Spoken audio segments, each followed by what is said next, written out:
All right, here we are with Leah. She has some amazing work coming out with Rada Publishing House. You've been involved with Poems from the Heart and Stories of the Goddess. So excited to sit down with you, hear a bit about your background and what you're bringing to these books. Yeah, well, it's just been such a wonderful journey to be working with Rada in this way. And yeah, it's really such a cool experience to be in a collaborative book. I've always been a writer my whole life, but I just kind of didn't really know how to get my stuff out there. And I actually have a almost full-length memoir that I still have yet to publish, but that was a really great way to get me over the pandemic, just like in a writing habit. Yeah. And yeah, the opportunity came around for me to actually be published in these books. So yeah, it's just been a really amazing journey of self-discovery because this practice of writing came in at a time when I really needed to integrate what was happening to me spiritually and a lot of the bigger breakthroughs that I was experiencing and metaphysical stuff and all sorts of like embodied just yeah, catharsis, just a lot of like releases, a lot of things that kind of help me clear the way for me to know myself as more of um, a spiritual being, or at least somebody who understands more about the energetic side of things versus just the material. And yeah, so it's really opened me up to a lot to have this practice of writing, to really just like lean into that, and then to know that other people are also experiencing very similar things, and so it really normalizes the process of ascension, I would say, to have this as a tool. So beautiful. Mhm. Awesome. Yeah, I think so many of us experienced these spiritual awakenings during 2020, especially. And being able to write and make sense of it is just such a powerful practice. And I got to experience your magic firsthand over the summer with this beautiful initiation that you did. So, would you like to share a bit about who you are and your gifts and how you're weaving your gifts into your writing to share with the world? Yeah, absolutely. So I would say at this stage in my career, I am a transformational guide, and I work with many different modalities that I incorporate into ceremonial experiences that I feel are a return back to the ancient ways that we used to, especially as women, gather together in sacred space and go into a liminal space to really experience ourselves in a new way, in a safe way as well. So I offer all sorts of things. My main lineage that I work with is the Egyptian lineage. And so I work closely with goddesses like Isis and Hathor, and they guide me to support other people who are on the path of remembrance and really getting into this deeper gnosis. And so I work in a few different capacities. Like I have an energy practice. I also do sound healing, and I also really enjoy guiding embodiment and breath work, and really just getting deeper into how we can mine our own bodies for this wisdom. And it's really been a wild ride for me to get to this place because it kind of chose me, this lineage. It started out with me just signing up for a random course that was recommended to me by a friend uh, that was taught by an Egyptian priestess. Or a lineage holder. She's actually not Egyptian, she's Australian, but she was bringing through the wisdom of ancient Egypt. And then yeah, it just kind of it continued to activate me over the course of a 9-month training. And then by the end of it, I began to actually channel through the language of the Egyptian Neteru, or the gods and goddesses of Egypt, which was a totally wild experience. But I realized it was a form of healing and a form of Reiki. And then my voice liberated. I did a lot of work on really like clearing the throat chakra, because that was a huge block for me for many years. Even though I can sing and I have, this gift, I really wasn't using it or feeling safe to share it. And so that was another really big piece of diving deeper into really knowing that my story mattered and that my voice had some kind of activating quality. And so now that's kind of really become my purpose, is to support others in also liberating their voices and really stepping into their creator selves, so that whatever wants to pour through them can actually come into this manifest plane and have the same impact as some of the other really amazing pieces of work that I've engaged with over the past few years that have really changed my life in terms of, you know, being an activation and also just giving me permission to speak my truth and how it wants to come out. It's so beautiful. It's such powerful work. I have heard it and it gave me absolute chills hearing you channel this ancient language. And I'm curious now about the poems specifically that are in the book, Poems from the Heart. Was it a sort of channeling from these goddesses, or did it come from are you writing about your experiences and your spiritual journey, or what's the nature of your poems? Yeah, so, it's interesting. I wrote the poem while on an 8-hour layover at the airport coming back from Egypt. And, it was really an interesting thing because I was sort of dabbling in a few things, writing a little bit here and there, but nothing was really coming through as like the one. And funny enough, the poem is about sacred union. It's about finding your one. It's a devotional poem, because for me, I'm currently on a love journey and I'm single still, and I haven't found that person, but there is this yearning that is actually driving me, and it's really it has preoccupied my consciousness for quite some time these days, because I really am trying to unpack what divine union is and what this hierogamic marriage, as they call it, is really about. And it's beautiful because it's also an inner game. When you're actually on the journey of higher love, it all starts with you and feeling into what parts of the divine masculine and feminine within me need to still be healed in order to magnetize the quote unquote one. Mm. So really, I wanted to write about love in that way, and to sort of also mirror some of the ancient practices of devotional poetry, to bring in some of that ancient energy into the modern context. And I think right now there's a lot of relationship reconfigurations, lots of breakups, and lots of people who are really just changing their standards on what they want in a partner, and not settling for anything less.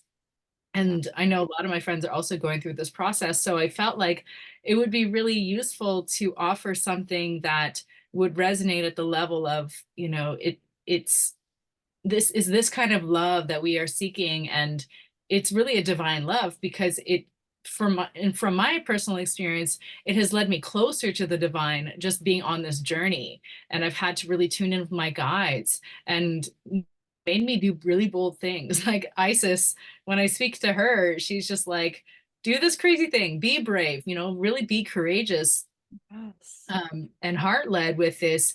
And it has led me to really be in the proximity of a different caliber of human. And I've really had the luxury of being able to kind of be a little bit picky with who I want in my life. And even people that I would have like probably married a year ago, I'm sort of like, yeah, you're almost there. And maybe I'm being too picky. I don't know. But it's kind of like I am raising my standards because I do want that kind of love, that really comes from lived experience of healing. And when we all do our healing and we're showing up in the presence of a beloved, knowing that we have done that and that's our gift to them, then it's something really special that can come from that.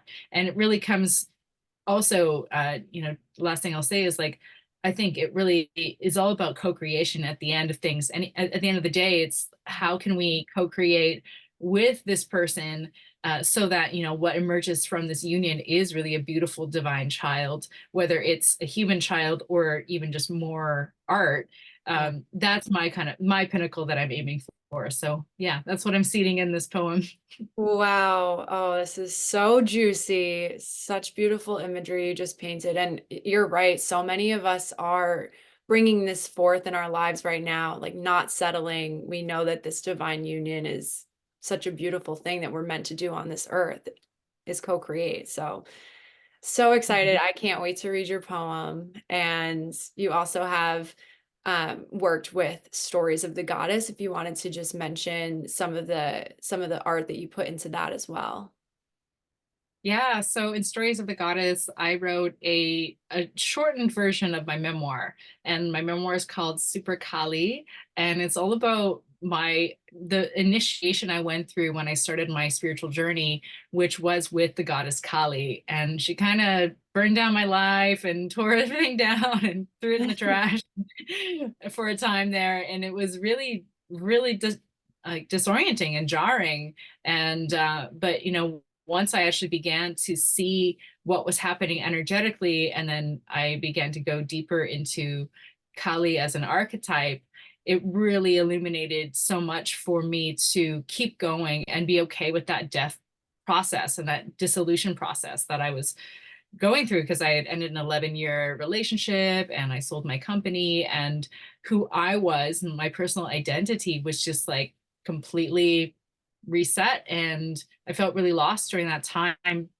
But the story that came through was actually a really beautiful medicine of coming back to the mother, and I actually had to move back home with my own mother at that time, and really began to do some of that ancestral healing with her.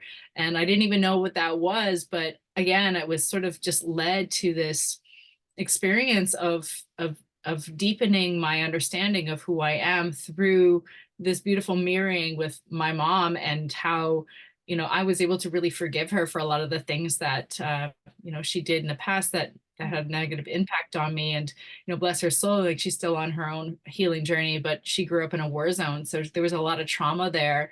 And so yeah, and it didn't actually start out that way. This book was it was meant to really just be a journey of my own, uh, delving into different modalities and plant medicine ceremonies and that kind of thing. But I had actually written the book again, and it really kind of became clear that it was actually about mother healing.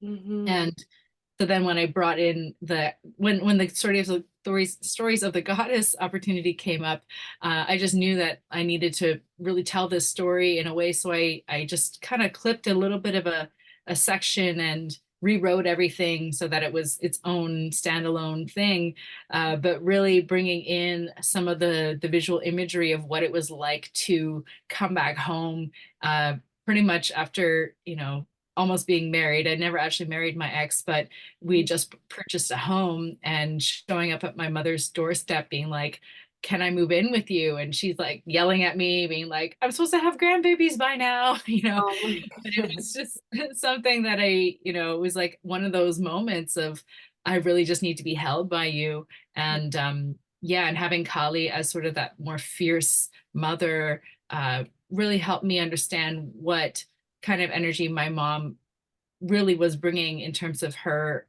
benevolence and her nurturing, even though it wasn't always apparent right away, because she's Vietnamese, and she's it's got a certain way about her that's a little bit fiery, a little bit of a tiger mom energy. But yeah, it was a really special opportunity to be able to tell that story. Wow. That Mhm. is so beautiful. It just sounds so raw. And I love hearing your take on what happened to you in your life and the different archetypes that you play with to create this art. It's so powerful. Thank So, you. really looking forward to reading your work. It sounds like such a gift to the world. So, thank you for sharing your voice. And I'd love to hear about your experience with Rada Publishing. I know you mentioned in the beginning how powerful it is to have an experience with a collaborative book. So, how has your experience been with Rada Publishing, and would you recommend it for others?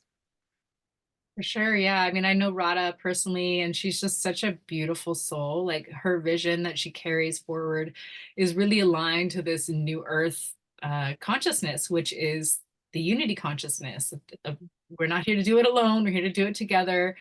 And she's really brought in this great team of people that can really nurture the authors through all of the personal blocks and all of the limiting beliefs and all the things that get in the way of us actually bringing our art to the world. It's definitely a lot more nuanced than you think. Start on the journey and you're like, oh, I got this, and then all of a sudden these things start coming up, because the journey is supposed to reveal those subtle things that are still getting in the way. And so I really appreciated how she was doing workshops, and there's a lot of ways that the publishing house just kind of holds your hand through the process, and allows you to really be in that expressive mode, knowing that you're also with others. And it gets you to the completion point, which I think is also really important because, a lot of us have things on hard drives and like scribbled poems and stuff that, we maybe are writing, but we're not actually publishing. And having a platform like this with some marketing momentum behind it is so important as well, because then you become, a natural published author, and you can say that, and it can, build your career, and you can have your stuff on Amazon, and you can send people to it. And so it really kind of builds that level of clout and professionalism that I think, you wouldn't really be able to get in any other way, because they really do embrace this sort of hybrid model of publishing where there is the publisher, but it's not like traditional publishing where you have to, you know sort of earn your way to getting a spot or getting a book deal or something like that, which is kind of nearly impossible at this stage. But also the self-publishing route can be really challenging because there's a lot of like, you know, hoops to jump through and different administrative things that maybe aren't everybody's forte. So it's nice to have a publishing house where you can actually just submit the work, and then they edit it, and then it just kind of goes on through. And then as a collective, you're all helping each other promote the book, which I think is actually one of the major strengths, because again, we're not here to lone wolf it, and you never really know where your work is going to end up. I've actually had people come to me, random people I don't even know, just saying like they were super impacted by my chapter in the last book. And I was like, oh my gosh, I have no idea how you found me, but it was probably through some of the other collaborators. Mm. So that really does help to expand the reach and to elevate each other to this next level. So powerful. It really is such a unique, beautiful synergy. And you're exactly right. It's perfect with this new earth model. And I believe that's a huge contributing factor to the success. It's exactly where we should be headed. So it's so amazing. Awesome. I can't wait to read your work. And it's been so wonderful speaking with you. Thank you so much for your time. Thank you so much. And I can't wait to read yours as well. Thank you. Excited that we're going to be on this project together. Me too. So excited. Mine's about the early days of motherhood and a miscarriage that I had last year, which poetry is how I got through it. And I think it's important to share the beautiful moments and then the darkest moments, you know. That's what Mm, it's coming from the heart. Love it. You got to embrace it all, right? That's right. Awesome. Okay, thank you so much, Leah. See you soon. Bye. Bye.